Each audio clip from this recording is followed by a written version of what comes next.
Dreams come true. Joseph served Potiphar well.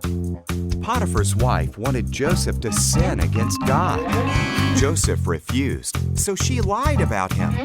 Potiphar. In prison, Joseph met two of Pharaoh's servants. They each had dreams, and God showed Joseph their meaning. Joseph's explanations came true. The cupbearer was released, and the baker was hanged. 2 years later, Pharaoh had two troubling dreams. The cupbearer remembered what Joseph had done for him and told Pharaoh. So Pharaoh sent for Joseph and told him. God showed Joseph. 2 years later, Pharaoh had two troubling dreams.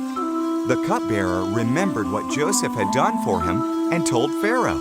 So Pharaoh sent for Joseph and told him his dreams.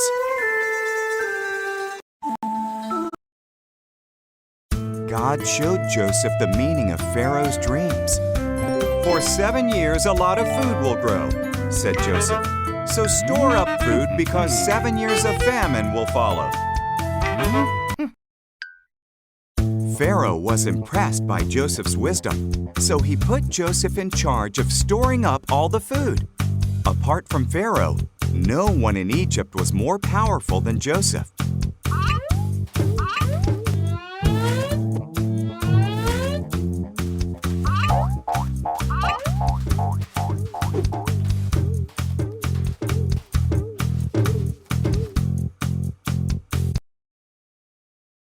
Joseph's brothers went to Egypt to buy food.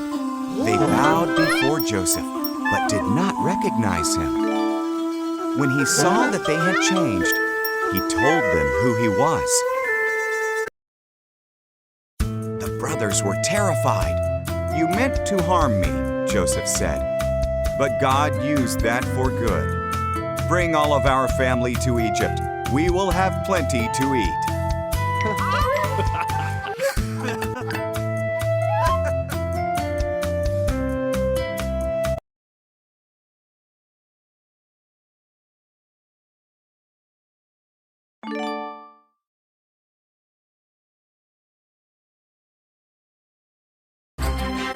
Dream.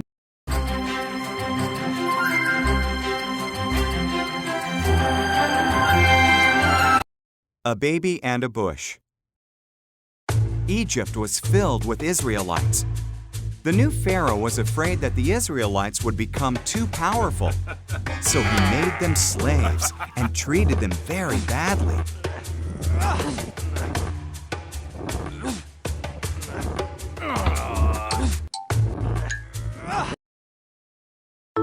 Pharaoh ordered that all baby Israelite boys had to be killed. One woman put her baby in a basket and hid him by the river's edge. His sister watched him.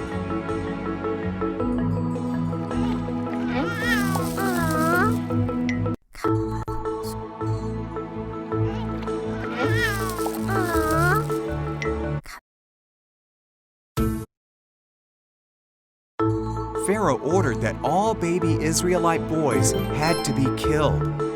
One woman put her baby in a basket and hid him by the river's edge. Pharaoh's daughter was bathing by the river.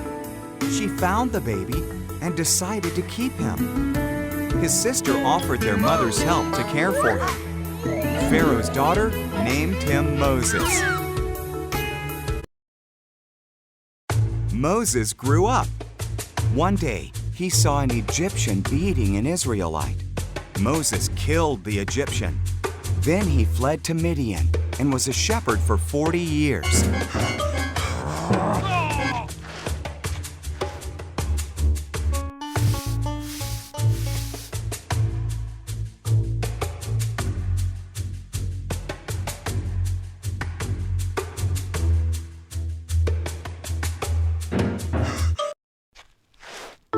Moses was watching his sheep on Mount Horeb. The voice of God spoke from a burning bush. "My people are suffering, Moses. I have chosen you to free them." I can't, Moses cried. I'll help you, God promised. Throw down your staff. Moses did. It turned into a snake. When he picked it up, it was a staff again.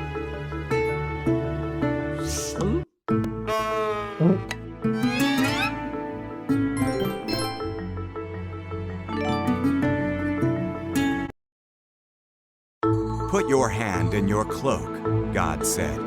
Moses did. He looked. It was covered with disease. When he did it again, it was healed. Show Pharaoh that, God said.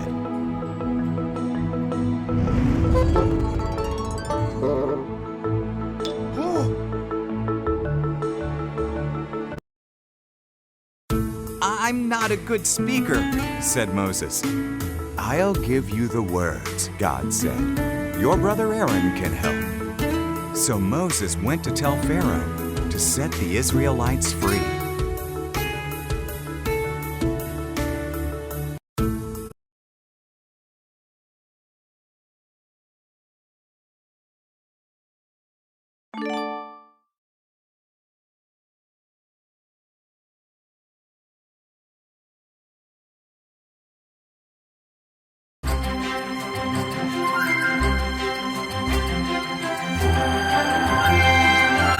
Let my people go. Moses and Aaron told Pharaoh, the God of the Israelites says you must let his people go free. Otherwise, bad things will happen to you. But Pharaoh would not listen.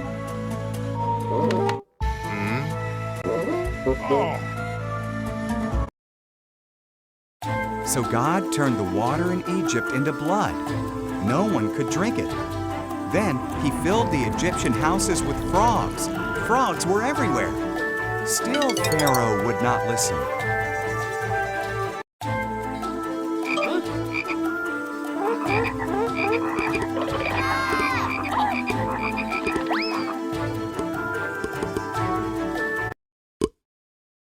So God filled the skies of Egypt with gnats. They covered the people like dust. Then he struck the land of Egypt with flies. Still, Pharaoh would not listen.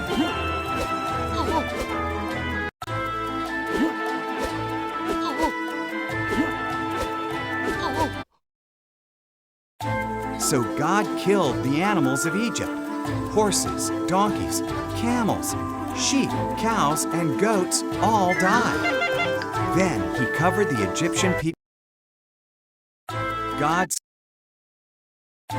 So God killed the animals of Egypt: horses, donkeys, camels, sheep, cows, and goats all died. Then he covered the Egyptian people with sores. Still, Pharaoh would not listen.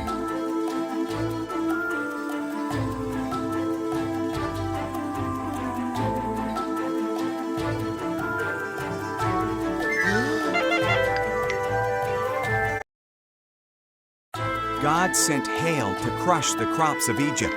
Their barley and flax were destroyed. Then he sent locusts to eat what fruit remained. Still, Pharaoh would not listen.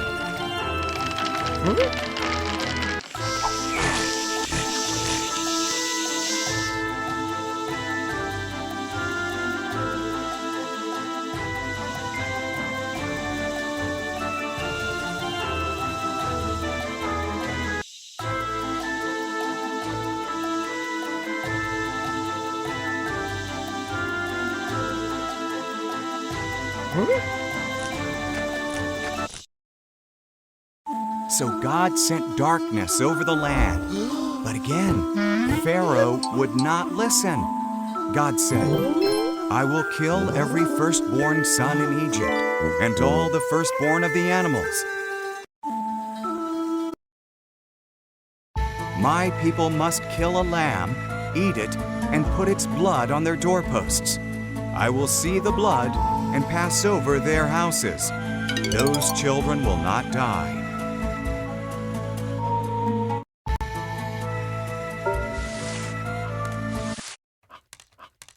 You will call this Passover and always remember it.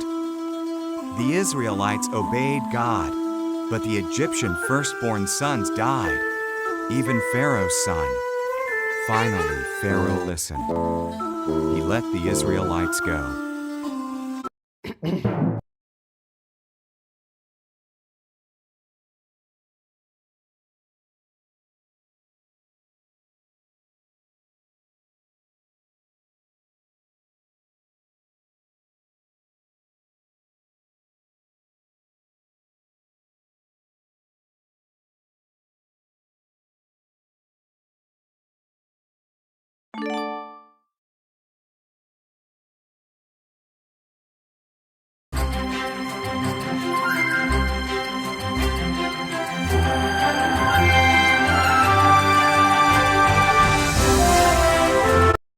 God makes a way. After Pharaoh's son died in the 10th plague, he let the Israelites leave. They were near the Red Sea when Pharaoh changed his mind again and chased after them.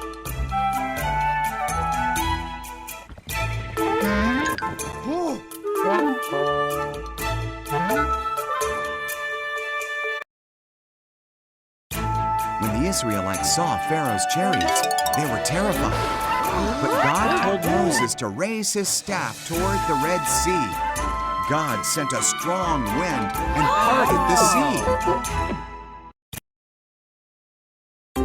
A dry path appeared, and the Israelites walked straight through the Red Sea. There was a wall of water on each side of them. They arrived safely on the other side. Pharaoh and his army followed them into the sea. God told Moses to stretch out his hand. Then the sea rolled back again, and Pharaoh and his army all drowned. God led his people through a wilderness. He fed them and gave them water. They camped at Mount Sinai, where God told Moses to meet him on the mountaintop.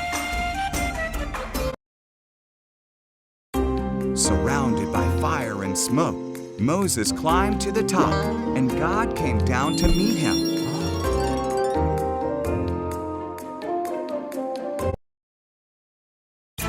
Then God gave Moses the 10 Commandments on 2 stone tablets. Don't worship other gods. Don't make idols. Treat my name with respect. Treat the Sabbath day as a special day.